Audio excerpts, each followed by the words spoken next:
Hey mga katropa, and for today's video is ipapakita ko po sa inyo yung dalawa sa aking top recommended drones for content creation. Una po is ang DJI Air 3 at ang pangalawa naman po is DJI Mini 4 Pro. At ipapakita ko rin yung mga similarities nila at pros and cons kung bakit sila po yung napili ko. And start tayo sa size. Sa size is mas malaki po si DJI Air 3 weighing 720 grams. While si Mini 4 Pro is 249 grams. At sa battery naman is same din. Mas malaki si Air 3. And si high capacity battery ng Mini 4 Pro is mas maliit siya. At sa capacity ito is 46 minutes. And sa Mini 4 Pro is 45 minutes. Lamang si Air 3 ng 1 minute. At ito naman, next is sa camera, which is isa sa mga pinaka-importante kailangan nating i-consider pag bibili tayo ng drone. Parehas silang merong 48 megapixel na main cameras. Parehas silang may D-Log-M. Ayun po, pag sinabing D-Log-M sa mga nakakaalam, yan po yung mas marami silang nakaka-capture na kulay para mas maganda po yung mga maging content po natin. Kung mapapansin nyo, yung sa camera is dalawa po yung camera ni Air 3. Dahil po, yung isang camera niya is parang tele-camera lens po. Kaya pwede siyang mag-shot sa mga mas malayo ang makukuha niyang shots compare kay Mini 4 Pro. And next is, parehas sila na merong dito yung Omni 360 degrees na obstacle avoidance. Kung makikita nyo, yun yung mga sensors nila. Yan. 360 yan. Kaya mapataas, baba, o sa gilid man yung mga obstacle is makailag po sila. Napaka-importante nun kasi lalo na sa mga beginners, siyempre hindi pa naman nila kabisado yung mag-maneuver. Maganda ang bibili yung drone is yung may omnidirectional na obstacle avoidance para iwas sa crash. Iwas sa crash. Ay, sana all iwas sa crash. Tapos next is yung kanyang remote.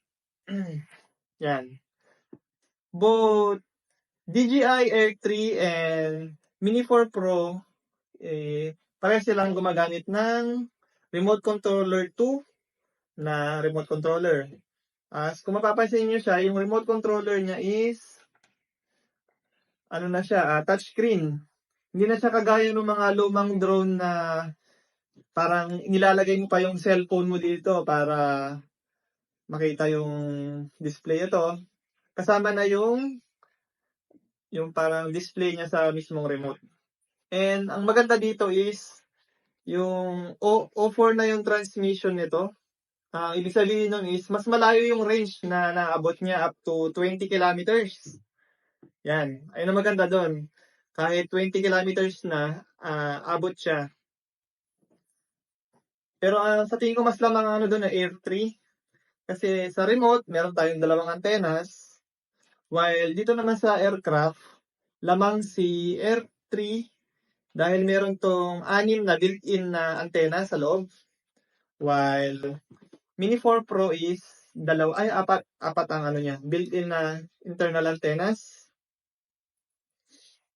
And sa mga intelligent pictures naman, parehas silang meron na 360 degrees na active track. Yan yung parang susundan ka niya Susundan niya yung yung subject mo, susundan niya yan. Kung saan niyang susundan. Either papaikutan niya, susundan niya ng parallel. Susundan niya ng parallel. Tapos, ano pa ba? Sa bilis. In terms of speed, syempre, mas mabilis dyan si Air 3. Dahil kung mapapansin nyo, mas malaki yung syempre mga propellers niya. Mas malaki yung kanyang motor. At mas mabigat siya. Mas mabilis siya. And pag malakas yung hangin, mas stable ang Air 3. Pero hindi naman ikakalayo . Hindi naman siya masyadong nagkakalayo. And next is pangalan nito, price. Yan ang isa sa mga kailangan i-consider siyempre. Itong dalawang drones na 'to is medyo mahal. Itong DJI Mini 4 Pro is na-FFC, yung tatlo yung battery. Nasa 62,000. While itong si DJI Air 3 is naka-ano na rin, ito, naka-Fly More combo is 75,000 yung mga brand new price nila. Ayun po. Tapos ang advantage pa ng isa naman ng Mini 4 Pro kay Air 3 is meron siya yung tinatawag na true vertical na image. Pag yung sinasabi na portrait mode, yan, mapapansin nyo, nag-rotate yung camera niya. Nagpo-portrait mode siya talaga. Kaya kaya niyang kumuha ng 4K resolution na vertical shot. At yun naman yung wala sa ating Air 3. Kasi ang vertical niya, yung portrait mode niya is, paano ba explain? Kunyari, ito yung shot niya, parang automatic ika-crop down niya lang yung image or yung video. Kaya ang maximum resolution lang na makukuha nyo sa vertical mode is 2,600 resolution lang. Pero pagdating naman sa landscape, pareho silang up to 4K and 60 FPS. Yun po. And lastly, di matatapos ng video to nang hindi ko po napapasalamatan si Sir Christian Joshua Ella.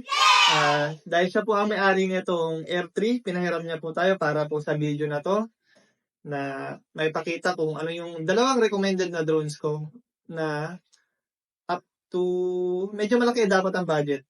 Pero kung maliit ang budget nyo is gagawa na lang po ako ng other video sa may mga lower na budget po dyan na content creators o drone enthusiasts. Yun lang po. Paalam!